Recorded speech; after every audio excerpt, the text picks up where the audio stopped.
राष्ट्रपति रामनाथ कोविंद का कार्यकाल 24 जुलाई 2022 को समाप्त हो रहा है। इससे पहले नए राष्ट्रपति का चुनाव किया जाना है। भारत के निर्वाचन आयोग ने 18 जुलाई 2022 को मतदान का ऐलान किया है, जिसके बाद 21 जुलाई 2022 को भारत के अगले राष्ट्रपति के नाम का ऐलान होना है। इस वीडियो में समझते हैं कि भारत में राष्ट्रपति का चुनाव कैसे होता है। राष्ट्रपति के चुनाव का तरीका इंडियन कॉन्स्टिट्यूशन के आर्टिकल 55 में मेंशन किया गया है।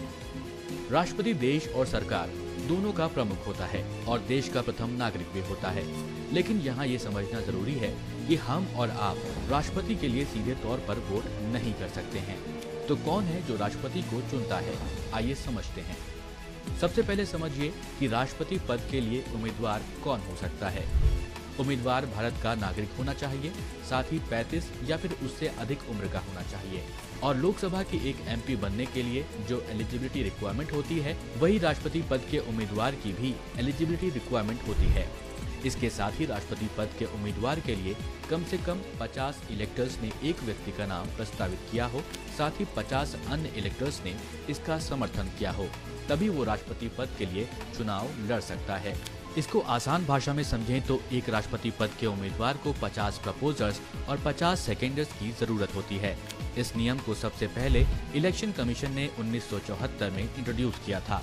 कारण ये था कि नॉन सीरियस कैंडिडेट्स भी इस पद के उम्मीदवार बन जाया करते थे, जिसके कारण 1974 में जब प्रपोजर्स और सेकेंडर्स का नियम लाया गया, तब एक पोटेंशियल कैंडिडेट को 10 प्रपोजर्स और 10 सेकेंडर्स की जरूरत होती थी और 2500 रुपए की सिक्योरिटी डिपॉजिट भी अनिवार्य कर दी गई थी।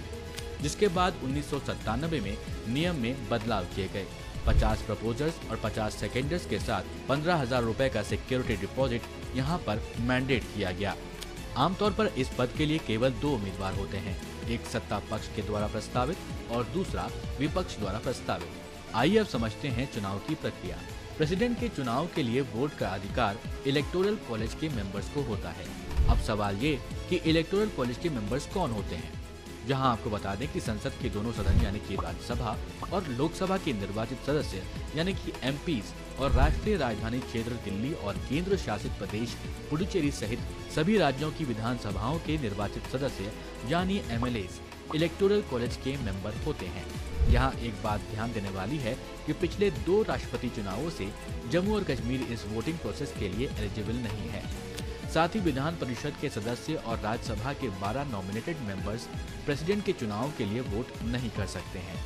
अब इसके पीछे की मैथ्स को 2022 में होने वाले राष्ट्रपति चुनाव के हिसाब से समझने की कोशिश करते हैं। इलेक्टोरल कॉलेज में टोटल इलेक्टर्स हैं 4809, 543 लोकसभा एमपीज और 233 राज्यसभा एमपीज और साथ ही साथ 4033 एमएलएज।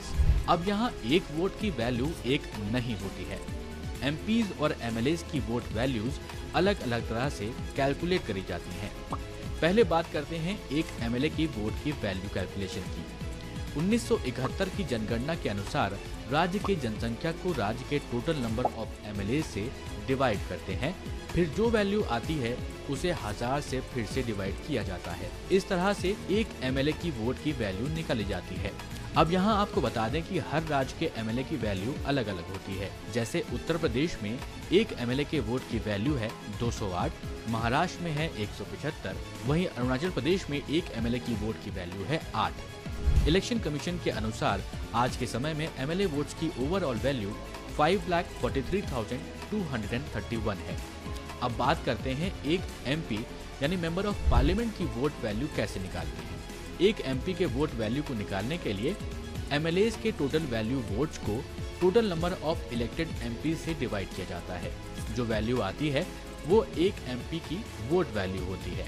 जैसे कि आप एग्जाम्पल में देख सकते हैं, यहाँ पर 5,43,231 जो कि total value of votes of MLAs है, उसको डिवाइड किया गया है टोटल नंबर ऑफ एमपीज यानी 776 से। लोकसभा के और राज्यसभा के मेंबर्स को ऐड करके ये वैल्यू आई है जो कि है 776। अगर आप total value of votes of MLAs को डिवाइड करेंगे नंबर ऑफ इलेक्टेड एमपीज से तो ये होगी 700। तो ये तो बात हो गई कि वोट वैल्यू कैसे निकाली जाती है। अब इलेक्टोरल कॉलेज की टोटल वोट वैल्यू को देखें तो ये होगी 5,43,200 यानी कि एमपीज की टोटल वोट वैल्यूज प्लस 5,43,231 यानी कि MLAs की total vote values equals to 10,86,431। Abhijit के लिए चाहिए इस वैल्यू का 50% यानी 5,43,216, 5,43,216। हमारे देश भारत के अगले राष्ट्रपति 25 जुलाई को शपथ लेंगे। सुप्रीम कोर्ट के चीफ जस्टिस इस पद के लिए शपथ दिलाते हैं। इस वीडियो को लाइक करें, शेयर करें और कमेंट करके हमें अपना फीडबैक जरूर दें। कृपया हमारे AEZ न्यूज़ को YouTube पर सब्सक्राइब करना ना भूलें।